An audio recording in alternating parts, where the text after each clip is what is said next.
নমস্কার দর্শকবৃন্দ, আমি ডক্টর তপন চৌধুরী। আমার ইয়োঘুমিয়া চ্যানেলে আপনাদের সবাইকে স্বাগত জানাই। আশা করি আপনারা সুস্থ আছেন এবং ভালো আছেন। দর্শকবৃন্দ, আপনাদের মধ্যে অনেকেরই দেখা যায় যে পা দুর্বল হয়ে যায়, পায়ে ব্যথা হয়, স্নায়ুতে ব্যথা হয়, মাংসপেশিতে ব্যথা হয়, হয়তো আপনার সিঁড়িতে উঠলেও কষ্ট হয়। আপনার মনে হয় যে আপনার হয়তো বয়সের জন্য বা বয়স বেড়ে যাওয়ার জন্য আপনার এই সব সমস্যা হচ্ছে। কিন্তু সায়েন্টিফিক্যালি দেখতে গেলে আপনার যে সমস্যা সেটা কিন্তু শুধুমাত্র বয়স বাড়ার জন্য নয়, হয়তো আপনার যে মাসল আছে বা আপনার যে স্নায়ু আছে সেটা কিন্তু আস্তে আস্তে কোলাপস হচ্ছে। দর্শকবৃন্দ, আমি আজ এই ভিডিওতে এমন কিছু ভিটামিনের নাম বলবো, তার সাথে আমি কিছু খাবার দাবারের নাম বলবো, তার সাথে আমি কিছু হোমিওপ্যাথিক ঔষধের নাম বলবো, যা কিনা আপনারা ঠিকঠাক টাইমে যদি নিয়ম মতো আপনারা যদি সেবন করতে পারেন বা খেতে পারেন, তাহলে আপনি দেখবেন যে আপনার যে সমস্যা সেটা কিন্তু আস্তে আস্তে ঠিক হবে বা রিভার্স হবে। দর্শকবৃন্দ, আমি আশা করব আপনারা ভিডিওটা স্কিপ না করে পুরোটা দেখবেন। তার কারণটা হলো, যদি আপনারা পুরো ইনফরমেশনটা পান বা পুরো যদি আপনারা ভিডিওটা শোনেন, তাহলে হতেও পারে আপনি আপনার পরিবারের কারো হাঁটার ক্ষমতাটাকে ঠিকঠাকভাবে ফিরিয়ে আনতে পারেন। দর্শকবৃন্দ, আপনাদের অনেকেরই যে মনে হয় যে বয়স হয়তো বেড়ে গেছে, 60-70 বছর বয়স হয়ে গেছে, পা দুর্বল হয়ে গেছে, পায়ে ব্যথা হতেই পারে, স্নায়ুতে ব্যথা হতেই পারে, নার্ভে ব্যথা হতেই পারে। কিন্তু জাপানের গবেষণায় দেখা গেছে যে 60 থেকে 70 বছর বয়সের পরেও পায়ের যে মাংসপেশিটা রয়েছে বা পায়ের যে মাসলটা রয়েছে সেটা কিন্তু লোহার মতো শক্ত রাখা সম্ভব। কিন্তু সমস্যাটা কোথায়? আমরা রাখতে পারি না কেন? তার কারণটা হলো আমাদের বিভিন্ন রকমের ভিটামিন বা মিনারেলসের অভাব পড়ে। কি কি ভিটামিনের অভাব পড়ে? ভিটামিন ডি এর অভাব পড়ে, D3-র অভাব পড়ে, ভিটামিন B12-এর অভাব পড়ে, ক্যালসিয়ামের অভাব পড়ে, ম্যাগনেসিয়ামের অভাব পড়ে। এর ফলাফল কি হয়? এর ফলাফল হয় সার্কোপেনিয়া, বা আপনার পায়ের পেশিগুলো আস্তে আস্তে ক্ষয় হতে থাকে, আপনি যেটা ঠিকঠাক সময় মতো টের পান না। তাই দর্শকবৃন্দ, আমি আজ এই ভিডিওতে বেস্ট যে ফুডগুলো রয়েছে বা সুপার ফুডগুলো রয়েছে, যা কিনা আপনাদের খাবারের মধ্যেই যদি আপনারা অ্যাড করতে পারেন, দেখবেন যে আপনার শরীরের মধ্যে যে পেশি ক্ষয়ের সমস্যা হচ্ছে বা সার্কোপেনিয়ার সমস্যা হচ্ছে সেটা কিন্তু আস্তে আস্তে কমবে। প্রথমেই আমি হোম রেমিডিসের কথা বলবো বা কিছু খাবারের কথা বলবো, তারপরে আমি হোমিওপ্যাথিক ঔষধের কথা বলবো। আপনি যদি চান যে আমি শুধু খাবারের মধ্যে আমার পেশিগুলোকে ঠিকঠাক রাখবো, আপনি সেটা করতে পারেন। আপনি যদি চান যে আমি খাবার ঠিকঠাক টাইম মতো পাচ্ছি না, আমি কিছু হোমিওপ্যাথিক ঔষধ খাবো, আপনি সেটাও করতে পারেন। এবং যারা চাইছেন যে দুটোই করবেন, অর্থাৎ খাবার দাবারও খাবেন এবং তার সাথে হোমিওপ্যাথিক ঔষধও সেবন করবেন, তাদের ক্ষেত্রে কিন্তু এই পেশি ক্ষয়ের সম্ভাবনা একবারে থাকবেই না বললেই চলে। প্রথমেই যে খাবারটা আপনি খাবেন সেটা হলো মিষ্টি আলু। তার কারণটা হলো দর্শকবৃন্দ, যে মিষ্টি আলুর মধ্যে প্রচুর পরিমাণে ম্যাগনেসিয়াম রয়েছে। এটাকে বলা হয় মাসল ফুয়েল। এর মধ্যে আছে ম্যাগনেসিয়াম, এর মধ্যে আছে পটাশিয়াম এবং এর মধ্যে আছে ক্যালসিয়াম কমপ্লেক্স। এটা কি করে, যে যাদের পায়ে রাতের দিকে রগের টান ধরে, পা শক্ত হয়ে যায়, মাংসপেশি শক্ত হয়ে যায়, সেটাকে কিন্তু এই যে খাবারটা, তার মধ্যে যে মিনারেলসগুলো রয়েছে সেগুলো কিন্তু সেই টান ধরাটাকে বা সেই মাংসপেশি শক্ত হওয়াটাকে ঠিকঠাক করে এবং আপনার হাঁটার শক্তিটাকে আরও বাড়িয়ে দেয় এবং তার সাথে সাথে আপনার যে হাড় আছে তাকে শক্ত করে। এরপরে যে খাবারটা আপনি খেতে পারেন সেটা হলো দর্শকবৃন্দ সার্ডিন মাছ। এটা একটা সামুদ্রিক মাছ এবং এর মধ্যে কি কি পাওয়া যায়? এর মধ্যে ওমেগা-3 ফ্যাটি অ্যাসিড পাওয়া যায়, এর মধ্যে ভিটামিন ডি পাওয়া যায়, এর মধ্যে ক্যালসিয়াম পাওয়া যায়। যাদের ক্ষেত্রে নার্ভের সমস্যা রয়েছে, যাদের ক্ষেত্রে মাসল পেন রয়েছে, যাদের ক্ষেত্রে হাড়ের সমস্যা রয়েছে, তারা কিন্তু এই যে প্রাকৃতিক খাবার এটা কিন্তু খেতে পারেন। এতে আপনার নার্ভের সমস্যা ঠিকঠাক হবে, এতে আপনার মাংসপেশির যে ব্যথা সেটা ঠিকঠাক হবে, আপনার যাবতীয় যে ভিটামিনসের দরকার সেটাও কিন্তু ঠিকঠাকভাবে পূরণ হবে। এরপরে যে খাবারের কথা বলবো দর্শকবৃন্দ, সেটা হলো কালো বিনস।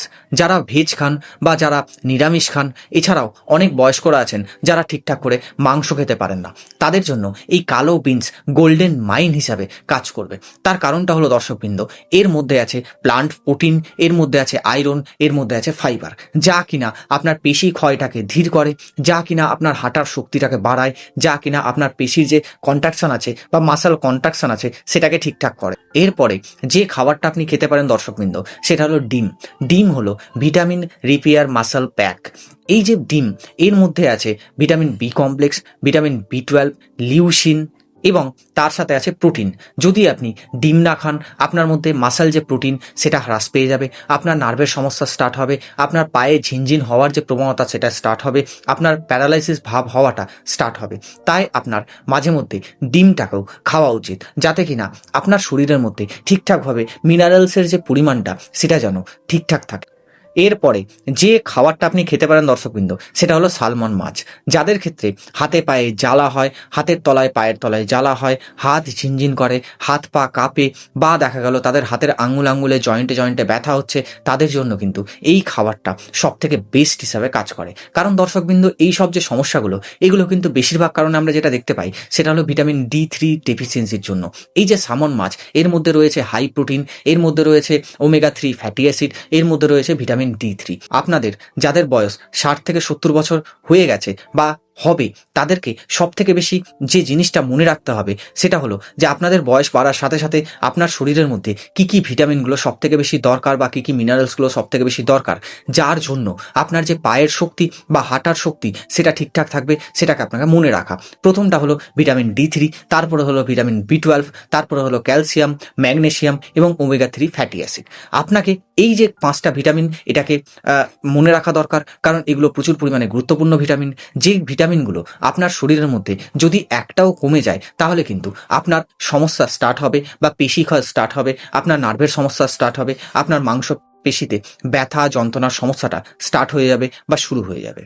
তাই আপনি শুধু যদি চান যে আপনি ভাত খাবেন, চা খাবেন, ব্যায়াম করবেন, তাতেই আপনার যে সমস্যা সেটা সেরে যাবে, বা ভিটামিনসের যে ডেফিসিয়েন্সি বা মিনারেলসের যে ডেফিসিয়েন্সি সেটা ঠিকঠাক হয়ে যাবে, তা কিন্তু নয়। প্রথম কাজ আপনাকে করতে হবে যে আপনার খাবারের মধ্যে যে খাবারগুলো ভিটামিন এবং মিনারেলসের ডেফিসিয়েন্সিগুলোকে ঠিক করবে, বা যে খাবারগুলো আপনার খাদ্য তালিকায় থাকলে আপনার প্রবলেমটাকে সলভ করবে, সেই খাবারগুলো আপনাকে আগে খেতে হবে।